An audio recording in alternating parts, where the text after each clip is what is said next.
beberapa perbedaan antara pengakuan A dan pengakuan B di masing-masing pihak. Tapi masing-masing pengakuan itu juga diuji.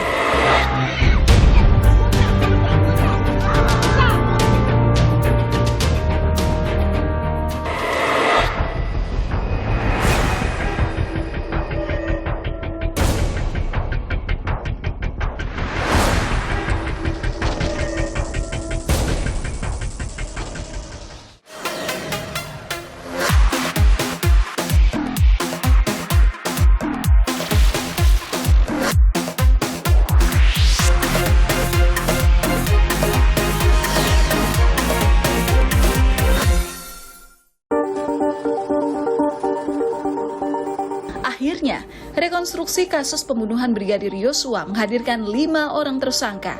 Ferdy Sambo, Putri Chandrawati, Kuat Ma'ruf, Ricky Rizal, dan Richard Eliezer kembali berkumpul untuk mengonfirmasi keterangan yang telah mereka sampaikan dalam berita acara pemeriksaan sebelumnya. Magelang tadi sudah kita mainkan dari jam 10 pagi dengan melibatkan 4 tersangka. Kemudian ada beberapa saksi terkait menyangkut masalah peristiwa yang di Magelang sudah dilaksanakan.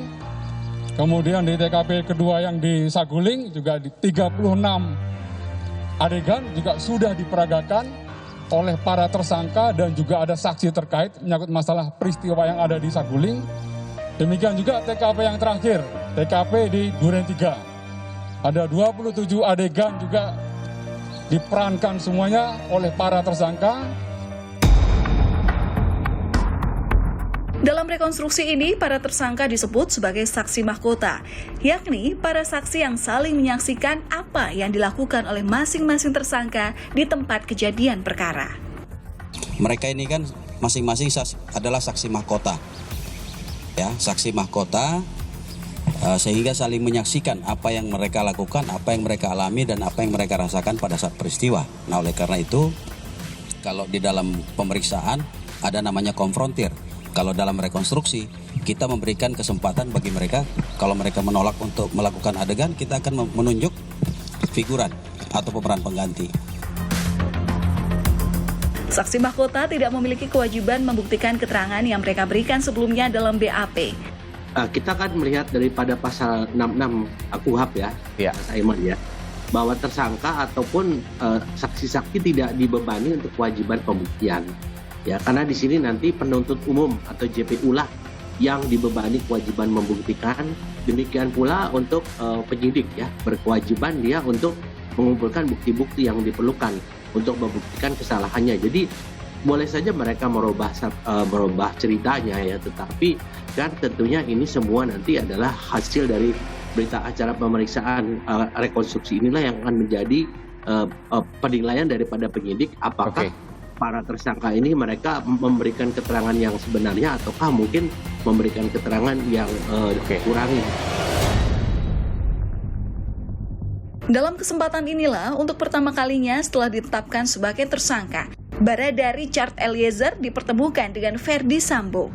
Richard Eliezer menyidik rekonstruksi adalah metode validasi atas keterangan yang diberikan para tersangka dalam BAP. Metode rekonstruksi menjadi salah satu proses untuk memaksimalkan ingatan manusia yang terbatas dan terkontaminasi kejadian lain di luar peristiwa kejahatan yang terjadi. Reka ulang itu ditujukan bukan untuk membongkar motif, tapi untuk mencari validitas atas keterangan-keterangan yang sudah pernah disampaikan oleh para tersangka ketika mereka di BAP dulu. Kita harus paham bahwa proses BAP adalah proses yang mengandalkan daya ingat manusia. Ya. Persoalannya adalah daya ingat manusia termasuk daya ingat tersangka rentan mengalami fragmentasi dan distorsi. Nah, untuk mengantisipasi itu, maka para tersangka dibawa kembali ke TKP lalu dicek ulang seberapa jauh sekali lagi validitas keterangan yang pernah mereka sampaikan kepada penyidik. Bisa saja nanti mengoreksi atau sebaliknya mengonfirmasi atas keterangan-keterangan yang telah diberikan tersebut. Cerita lain dari rekonstruksi peristiwa Duren 3 ini adalah momen bertemunya tersangka Ferdy Sambo dan istrinya Putri Chandrawati. Kasus pembunuhan Brigadir Yosua menjadi drama tragis hilangnya nyawa seorang polisi muda. Ada motif yang belum terkuak sepenuhnya dalam saku seorang jenderal bintang 2 dan istrinya yang masih enggan membuka diri.